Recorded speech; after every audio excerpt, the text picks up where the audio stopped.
Good morning student.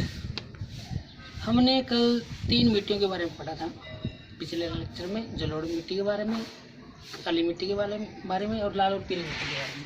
आज हम पढ़ेंगे लेटराइट मिट्टी के बारे में और शुष्क मिट्टी के बारे में। लेटराइट मिट्टियाँ क्या होती हैं, कैसे बनती हैं? ईंट के समान लाल रंग की इन मिट्टियों का निर्माण मानसून जलवायु की अधिक वर्षा और ऊंचे तापमान वाली दिशा में होता है। इन मिट्टियों में निक्षालन होता है। निक्षालन को इंग्लिश में लीचिंग कहा जाता है। लीचिंग का मतलब है जो ज़्यादा पानी जिन क्षेत्रों में भरा रहता है तो उस क्षेत्र में मिट्टी का जो लवण है वो पानी के साथ नीचे पेनिट्रेट कर जाते हैं, उसको लीचिंग कहा जाता है। तो इन मिट्टियों में निक्षालन होता है, लीचिंग होता है। लीचिंग की प्रक्रिया चलती है। क्षेत्र कौन से हैं भारत में? इसके भारत में ये मिट्टियाँ पश्चिमी घाट, नागपुर का पठार, तमिलनाडु, आंध्र प्रदेश, उड़ीसा, महाराष्ट्र, मध्य प्रदेश, मेघालय व असम के पहाड़ी इलाकों में पाई जाती हैं।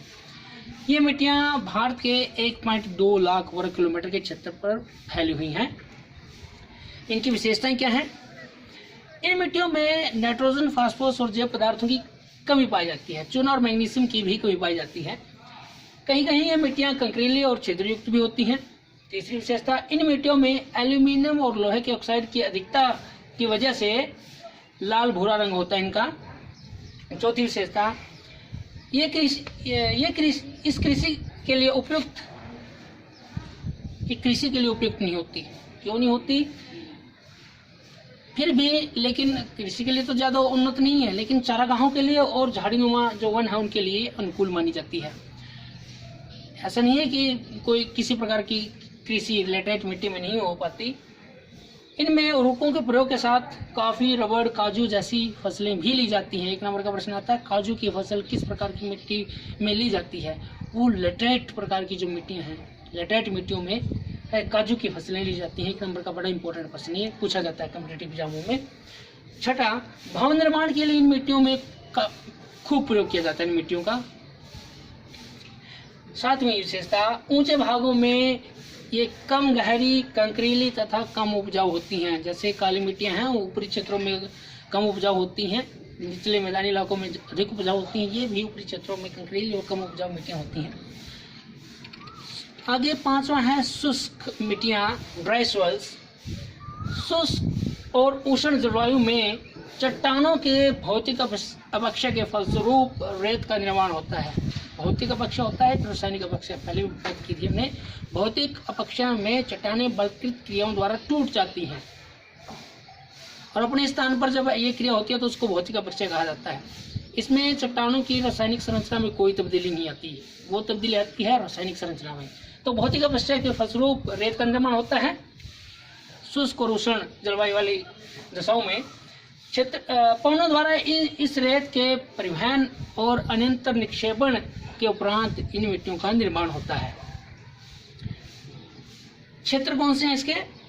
ये मिट्टियाँ 50 सेंटीमीटर से कम वार्षिक वर्षा वाले क्षेत्रों में, विशेष रूप से राजस्थान, उत्तरी गुजरात, दक्षिणी पश्चिमी पंजाब और दक्षिणी हरियाणा में पाई जाती हैं, जहाँ वर्षा 50 सेंटीमीटर से कम होती है वार्षिक।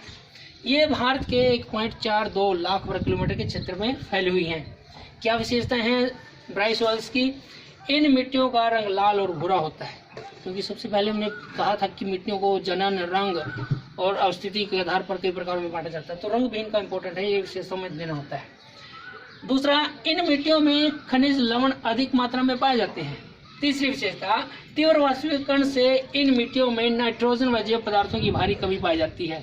नाइट्रोजन, फास्फोरस, नाइट्रोजन की हर मिट्टी में आप लिख सकते हो, नाइट्रोजन की कमी पाई जाती है। ये एक पॉइंट सब में डाल सकते हो।